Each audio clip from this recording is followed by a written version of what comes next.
Video देख रहे समस्त साथियों को नमस्कार। मैं मुकेश कुमार समाजशास्त्र सब्जेक्ट पर नेट सेट MJRF हेतु चलाए जा रहे इस वीडियो पर आप सभी का हार्दिक स्वागत करता हूं।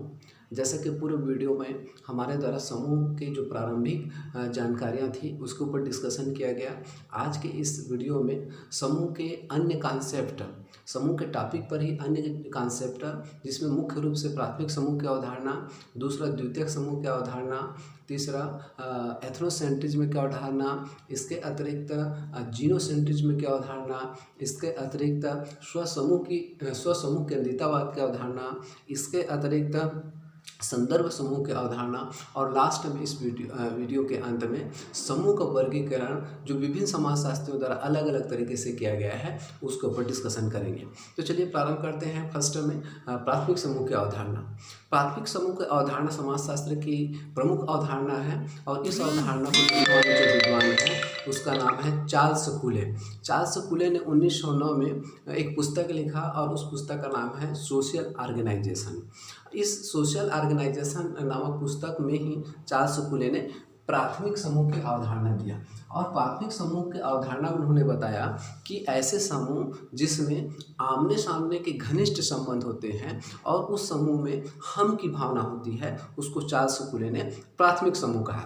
माने चार्ल्स कूले के अनुसार प्राथमिक समूह के लिए दो महत्वपूर्ण चीज़ें हैं। एक तो सर्वप्रथम आमने सामने के घनिष्ठ संबंध और दूसरा उन समूह के बीच में हम की भावनात्मक लगाव होना।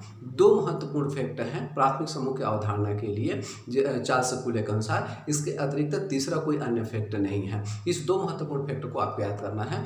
कौन कौन सा? एक तो आमने सामने के घनिष्ठ संबंध और दूसरा हम की भावना। इसका उदाहरण के लिए उन्होंने परिवार और पड़ोस और क्रीड़ा समूह को उन्होंने प्राथमिक समूह कहा है। याद रहे चार्ल्स कूले ने अपनी पुस्तक सोशल ऑर्गेनाइजेशन जिसका विमोचन उन्होंने 1909 में किया उसमें उन्होंने प्राथमिक समूह के उदाहरण में मात्र 3 चीज़ों को उल्लेख किया है। कौन कौन सा? परिवार, पड़ोस और क्रीड़ा समूह। और प्राथमिक समूह की अवधारणा किसको कहा है कि ऐसा समूह जिसमें आमने सामने के घनिष्ठ संबंध होते हैं और जिसमें हम की भावना होती है उसको चार्ल्स कूले ने प्राथमिक समूह कहा है। इसका उदाहरण उन्होंने परिवार, पड़ोस और क्रीड़ा समूह से दिया है। दूसरा चीज चार्ल्स कूले के अनुसार जो प्राथमिक समूह जो होते हैं वो एकीकरण उन्मुख होते हैं, भावनात्मक उन्मुख होते हैं और एक साथ चलने वाले समूह होते हैं। ये फैक्ट को आपको याद रखना है। दूसरा चीज है द्वितीयक समूह की अवधारणा। तो द्वितीयक समूह की अवधारणा समाजशास्त्र में होमन्स और जॉर्ज सीमेन जैसे विद्वानों ने दिया है या फिर उसको उद्धृत किया है, ऐसा माना जा सकता है। और होमस और जॉर्ज सीमेन ये कहते हैं कि ऐसे समूह जो प्राथमिक समूह नहीं होते और उसको उन्होंने द्वितीयक समूह कहा है। फॉर एग्जांपल उन्होंने जैसे राजनीतिक दल हो गया, मजदूर संघ हो गया, सेना हो गया, ऐसे संगठन को होमस और जॉर्ज सीमेन ने द्वितीयक समूह कहा है। द्वितीयक समूह के संबंध में बोगार्डस ने एक छुओ और जाओ जिसको बोलते हैं टच एंड गो जैसी जो अवधारणा है उसका प्रतिपादन किया है, जिसको आपको याद रखना है। उससे भी कभी कभी क्वेश्चन कर दिए जाते हैं कि टच एंड गो से संबंधित अवधारणा किसके द्वारा दिया गया, तो बोगार्डस द्वारा दिया गया, वो भी द्वितीयक समूह के संबंध में। ठीक है, तो ये दो महत्वपूर्ण चीज़ें हैं जो काफ़ी महत्वपूर्ण है। जैसे स्कूली शिक्षा में जैसे VVIMP बोलते हैं वैसे ही आप मान के चलिए कि जो प्राथमिक समूह की अवधारणा है वो समाजशास्त्र दृष्टिकोण से VVIMP है, न केवल ऑब्जेक्टिव पॉइंट ऑफ दृष्टिकोण से अपितु डिस्क्रिप्टिव पॉइंट ऑफ दृष्टिकोण से भी प्राथमिक समूह की अवधारणा को काफ़ी महत्वपूर्ण माना जाता है चार्ल्स कूले का, जिसको आपको याद रखना है। अब देखते हैं एथनोसेंट्रिज्म की अवधारणा जिसको बोलते हैं स्वजातिवाद। एथनोसेंट्रिज्म की अवधारणा या स्वजातिवाद का जो अवधारणा है उसको अमेरिकन समाजशास्त्री समनर द्वारा दिया गया। एथनोसेंट्रिज्म या स्वजातिवाद से तात्पर्य समनर के अनुसार ये होता है कि किसी जाति द्वारा या किसी जाति के व्यक्तियों द्वारा अपने ही जाति के ऊपर लगाव करना, प्रेम भाव रखना और दूसरे जाति प्रजाति के प्रति घृणा की भावना रखना, ये स्वजातिवाद या फिर उसको इंग्लिश में एथनोसेंट्रिज्म के नाम से जाना जाता है, जिसका प्रतिपादन समनर नामक समाजशास्त्री ने किया था दोस्तों। ठीक है, तो यहाँ से आपको ये याद रखना है कि एथनोसेंट्रिज्म या स्वजातिवाद की अवधारणा किसके द्वारा दिया गया, तो एथनोसेंट्रिज्म या परजातिवाद की अवधारणा अमेरिकन समाजशास्त्री समनर द्वारा दिया गया और उनके द्वारा यह बताया गया कि किसी व्यक्ति द्वारा अपने ही जाति प्रजाति के प्रति प्रेम भावना रखना, लगाव रखना और दूसरे जाति प्रजाति के प्रति घृणा या द्वेष की भावना रखना स्वजातिवाद या फिर एथनोसेंट्रिज्म के नाम से जाना जाता है समाजशास्त्र में। ठीक है। दूसरा है जीनोसेंट्रिज्म की अवधारणा या परजातिवाद। ये जस्ट एथनोसेंट्रिज्म के जस्ट विपरीत है या स्वजाति के विपरीत है, जिसको बोलते हैं परजातिवाद। माने इसमें क्या होता है कि अपने जाति प्रजाति के प्रति लगाव न रख करके दूसरे जाति प्रजाति के प्रति लगाव रखना और अपने जाति प्रजाति के प्रति द्वेष घृणा की भावना रखना, वो जीनोसेंट्रिज्म के नाम से जाना जाता है। हिंदी में उसको परजातिवाद के नाम से जाना जाता है। तो यहाँ से इसको आपको याद रखना है। दूसरा चीज़ है इसमें स्वसमूह केंद्रितावाद। स्वसमूह केंद्रितावाद की अवधारणा समाजशास्त्र में गिलिन एंड गिलिन नामक समाजशास्त्री द्वारा दिया गया। दोस्तों गिलिन एंड गिलिन, ठीक है, गिलिन एंड गिलिन द्वारा स्वसमूह केंद्रितावाद की अवधारणा दिया गया। स्वजातिवाद की भांति ही स्वसमूह केंद्रितावाद की अवधारणा है कि अपने ही समूह के प्रति प्रेम भावना रखना, उनके प्रति लगाव रखना, उनके प्रति भावनात्मक लगाव रखना गिलिन एंड गिलिन के अनुसार स्वसमूह केंद्रितावाद कहा जाता है। ठीक है। तो ये है समूह से संबंधित प्रमुख कॉन्सेप्ट जिसको आपको याद रखना है। उसके पश्चात है संदर्भ समूह की अवधारणा। जिस प्रकार प्राथमिक समूह को वेरी इंपॉर्टेंट माना जाता है परीक्षक दृष्टिकोण से, ठीक वैसे ही संदर्भ समूह की अवधारणा को वेरी IMP माना जाता है परीक्षा के दृष्टिकोण से। आपको कहीं ना कहीं कोई भी आप एग्जाम देखोगे ऑब्जेक्टिव रूप में, तो ये या तो ये आपको मिल ही जाएंगे। तो इसको आपको अच्छे समझना है, न केवल समझना अपितु याद रखना है। अब देखते हैं संदर्भ समूह की अवधारणा क्या होती है। संदर्भ समूह की अवधारणा का प्रयोग एक विद्वान है जिसका नाम है हर्बर्ट हाइमन। उन्होंने 1942 में एक पुस्तक लिखा जिसका नाम है द साइकोलॉजी ऑफ स्टेटस। इस साइकोलॉजी ऑफ स्टेटस में उन्होंने संदर्भ समूह की अवधारणा का प्रतिपादन किया। ठीक है।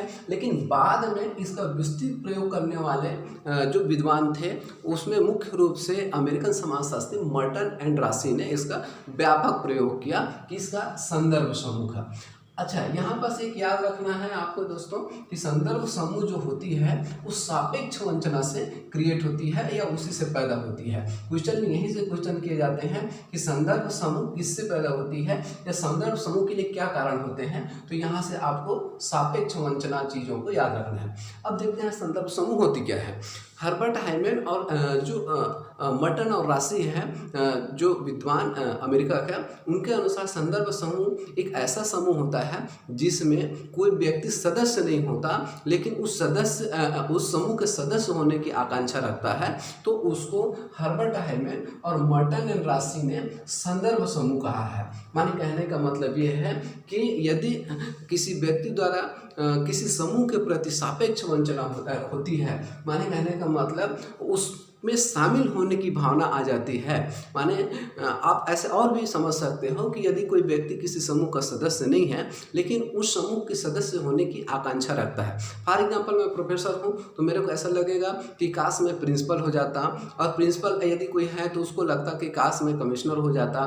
तो ऐसे मान लीजिए जो अपने से हायर ग्रेड में मान लीजिए या मान सम्मान पद प्रतिष्ठा में कोई ग्रुप है या कोई परिस्थिति है, उस समूह का यदि कोई व्यक्ति शामिल नहीं होता लेकिन उस समूह में शामिल होने की इच्छा या आकांक्षा रखता है तो उसको संदर्भ समूह के नाम से जाना जाता है। याद रहे, संदर्भ समूह की अवधारणा का सर्वप्रथम प्रयोग हर्बर्ट हाइमन नामक विद्वान ने किया था, 1942 में किया था और अपनी पुस्तक द साइकोलॉजी ऑफ स्टेटस में किया था।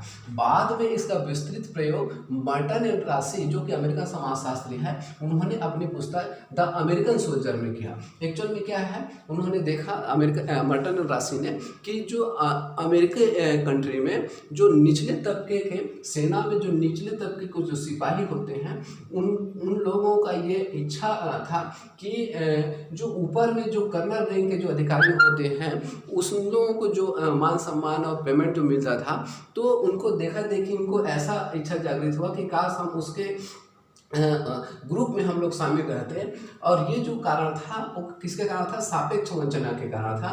इसका मर्टन एंड राशी ने अध्ययन किया और मर्टन एंड राशी ने इन चीज़ों का अध्ययन करने के पश्चात संदर्भ समूह नामक अवधारणा का प्रतिपादन किया। तो ये है संदर्भ समूह से संबंधित अवधारणा, जिसको आपको याद रखना है।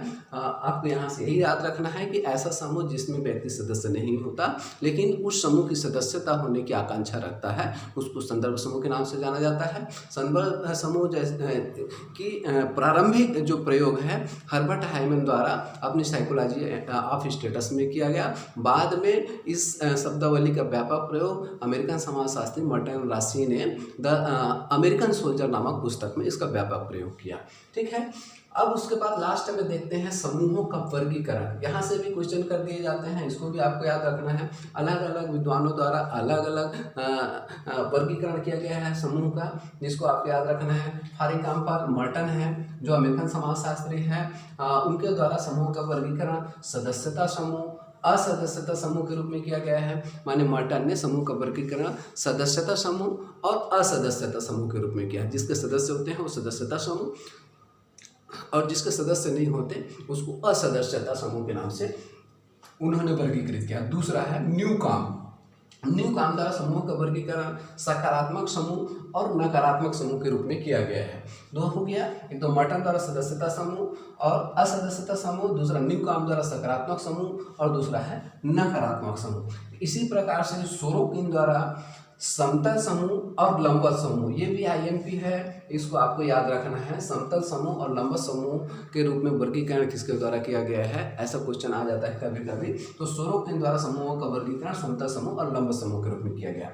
ठीक वैसे ही बोगार्टस द्वारा औपचारिक समूह, अनौपचारिक समूह और नौकरशाही समूह के रूप में किया गया है। माने बोगार्टस ने समूह का वर्गीकरण 3 प्रकार से किया है। कौन कौन सा? औपचारिक समूह, अनौपचारिक समूह और तीसरा नौकरशाही समूह के रूप में। उसके पश्चात है पार्कवर्गीस द्वारा, पार्कवर्गीस भी है समाजशास्त्री है, उनके द्वारा समूह का वर्गीकरण प्रादेशिक समूह और गैर प्रादेशिक समूह के रूप में किया गया है। यहाँ से ये काफ़ी इंपॉर्टेंट चीज़ है कि काल्पनिक समूह का अवधारणा किसके द्वारा दिया गया, तो काल्पनिक समूह का अवधारणा बेवलिन द्वारा दिया गया है, जिसको आपको याद रखना है। बेवलिन द्वारा काल्पनिक समूह की अवधारणा दी गई है। उसके पश्चात है, ये भी आईएमपी है, काफ़ी इंपॉर्टेंट फैक्टर है, जिसको आपको याद रखना है। ऑटो क्लाइनबर्ग एक समाजशास्त्री है जिसके द्वारा आदर्श समूह की अवधारणा दी गई या आदर्श समूह का वर्गीकरण किया गया। ये तमाम प्रकार का वर्गीकरण है समूह से संबंधित, जिसको आप याद रखना है आपको।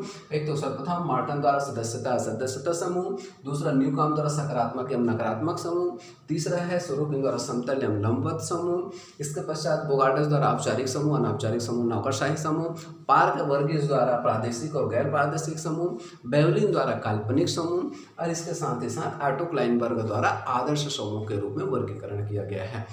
तो ये है समूह से संबंधित जो मुख्य चीज़ें जिसको आपको परीक्षा के दृष्टिकोण से याद रखना है। काफ़ी इंपॉर्टेंट चीज़ें हैं जिसको आपको अच्छे से समझना है और समझने के पश्चात याद रखना है। तो ये समूह से संबंधित पूरा कॉन्सेप्ट था। इसके पश्चात आने वाले समय में समाजशास्त्र की जो अन्य अवधारणाएँ हैं जैसे भीड़ और जनता, ये 2 महत्वपूर्ण चीज़ें बन चुकी है। भीड़, जनता और एक और है श्रोता समूह, जिसके ऊपर हम लोग आने वाले समय में वीडियो बनाएंगे। उसके पश्चात धीरे और बहुत सारी चीज़ें हैं जैसे सामाजिक परिवर्तन हो गया, सामाजिक स्तरीकरण हो गया, समाजीकरण हो गया। ये जो चीज़ें हैं वो ख़त्म होने के पश्चात हमारे द्वारा भारतीय समाज के बारे में अध्ययन किया जाएगा आने वाले समय में। तो ठीक है, मेरे ख्याल से ये आप लोगों को समझ आ गया होगा। इन्हीं आशाओं के साथ में आप लोगों का तैयारी अच्छा चल रहा होगा। इसके साथ ही साथ कोरोना काल में आप सभी सुरक्षित होंगे। आप सभी का धन्यवाद बहुत बहुत।